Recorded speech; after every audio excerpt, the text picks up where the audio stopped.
حضرت مولانا الیاس رحمۃ اللہ علیہ جو تبلیغی جماعت کے بانیوں میں سے تھے، ان کے دل میں بڑی فکر تھی کہ جب انگریز نے بر صغیر پر قبضہ کر لیا تو بہت دیہاتوں میں ارتداد پھیل گیا، مرتد ہونا شروع ہو گئے لوگ.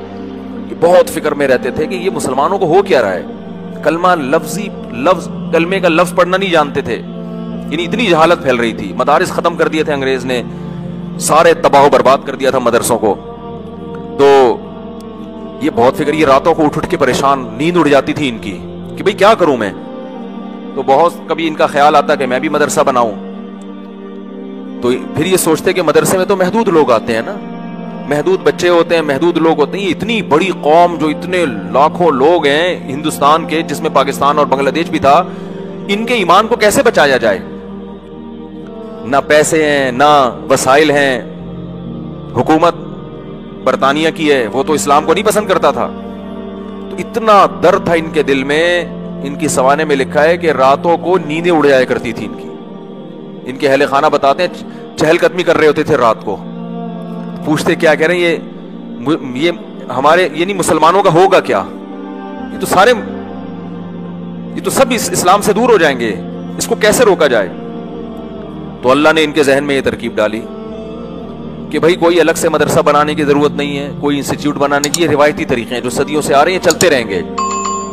عوام میں کوئی بہت بڑا کام کرنا چاہیے. اور ان کے ذہن میں یہ بات آئی کہ جس چیز پہ انسان کا جان، مال اور وقت لگتا ہے، انسان کے دل میں اسی کی قدر آتی ہے. صحابہ کرام کی جان بھی لگی، مال بھی لگا اور وقت بھی لگا. تو ان کا جان اور مال اور وقت لگاؤ. اور جہادی تحریکیں بھی ناکام ہو چکی تھیں، بہت سے علماء انگریز کے خلاف کھڑے ہوئے. تو حضرت مولانا الیاس رحمۃ اللہ علیہ نے جب دیکھ لیا نا یہ سب کچھ کیا ہو گیا ہے، ناکام، تو اب ایک حل تو یہ کہ مسلمانوں کو ایسے ہی چھوڑ دو. کہ ایسے ہی نہیں چھوڑا جا سکتا. اتنا درد تھا، اتنی فکر تھی، راتوں کو اٹھ کے نیند خراب ہو جاتی تھی. اور ہماری نیند خراب ہوتی ہے، کوئی پیسے نہیں واپس کر رہا، کوئی مسئلہ ہے وہاں، کوئی جو ہے نا، ان کی نیندیں خراب کیوں ہو رہی ہیں کہ بھائی یہ بر صغیر کے مسلمان تو سارے کافر ہو جائیں گے، یہ تو اسلام سے دور ہو جائیں گے. تو دینی مدارس کافی نہیں ہے اس فتنے کو کنٹرول کرنے کے لیے. وہ اپنا کردار تو ادا کر رہے ہیں مگر یہ کافی نہیں ہے.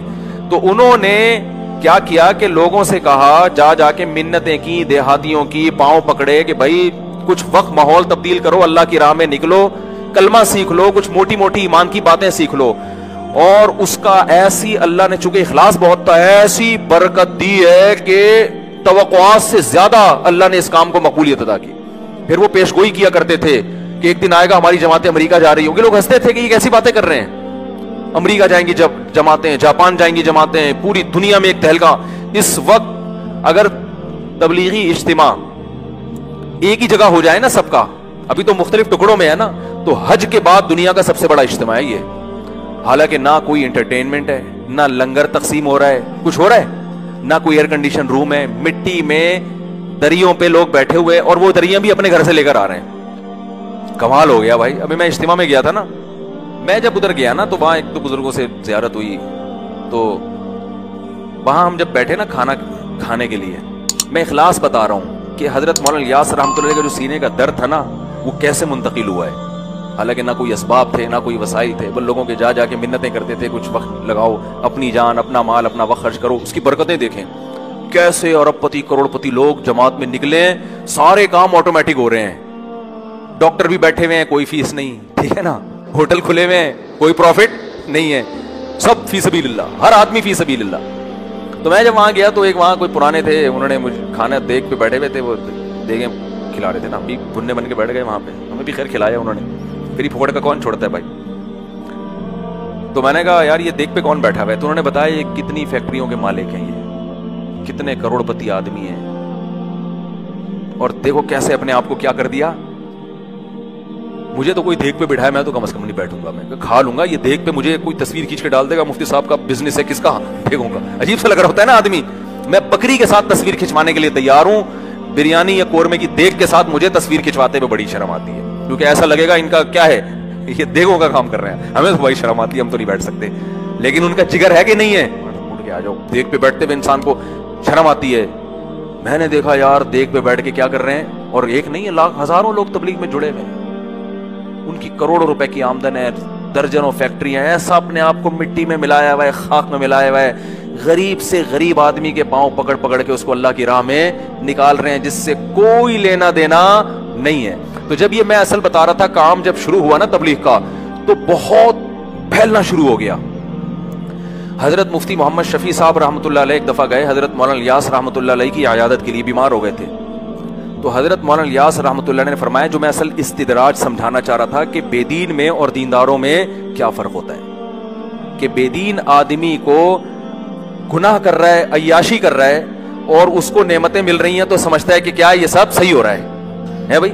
اور جو اہل اللہ ہوتے ہیں وہ تقوی اختیار کرتے ہیں, اور ان کو عیاشی نہیں بلکہ ان کے دین کے کام میں برکت ہو رہی ہے, تو وہ سمجھ رہے ہوتے ہیں شاید اللہ کی طرف سے ڈھیل نہ ہو کہیں, ایسا نہ ہو اللہ ناراض ہو اور اللہ نے کہا چلو ابھی کام کو پھیلنے دیتا ہوں. تو حضرت مولانا الیاس رحمۃ اللہ علیہ بیمار تھے. حضرت مفتی محمد شفیع صاحب رحمہ اللہ تعالی نے ان کے پاس گئے, تو حضرت مولانا الیاس رحمۃ اللہ نے فرمایا کہ تبلیغ کا کام اتنا پھیلتا جا رہا ہے, مجھے ڈر ہے کہ یہ اللہ کی طرف سے ڈھیل نہ ہو. آپ اندازہ لگاؤ کہ ایسا نہ ہو کہ اللہ ہم سے ناراض ہو اور اللہ وقتی طور پہ ترقی دے رہا ہو ہم کو, کہ چلو فی الحال تم جو کام لے کے چلے تھے میں اس کو پھیلا رہا ہوں, لیکن اندر سے اللہ کیا ہو, ناراض ہو, اور آخر میں ہمیں کہیں پکڑ نہ لے. تو حضرت مفتی محمد شفیع صاحب تھے مفتی, حقیقی مفتی. ایسے نہیں کہ آج پتھر اٹھاؤ تو کیا نکلتا ہے, ہر پاگل سے پاگل کیا بنا ہوا ہے, مفتی بنا ہوا. اتنا تو وہ جو تھے حضرت مفتی شفیع صاحب رحمۃ اللہ علیہ واقعی مفتی تھے. تو انہوں نے فرمایا کہ یہ استدراج نہیں ہے, استدراج بولو نہیں ہے, یہ ڈھیل نہیں ہے, آپ تسلی رکھیں. کہا آپ کو کیسے پتا چل گیا ڈھیل نہیں ہے؟ کہا اگر یہ اللہ کی طرف سے ڈھیل ہوتی نا تو آپ کو یہ خوف نہ ہوتا کہ یہ ڈھیل تو نہیں ہے. خاندانی جواب دیا کہ نہیں دیا؟ کیونکہ جب ڈھیل ہوتی ہے تو اس میں انسان یہ سمجھتا ہے کہ یہ نعمتوں کی بارش ہو رہی ہے مجھ پر, وہ تو اترانے لگتا ہے. جس کو یہ خوف ہے کہ بھئی آزمائش نہ ہو, یہ خوف اس کی علامت ہے کہ یہ ڈھیل نہیں ہے, یہ اللہ کی طرف سے برکت ہے, کام کی مقبولیت ہے.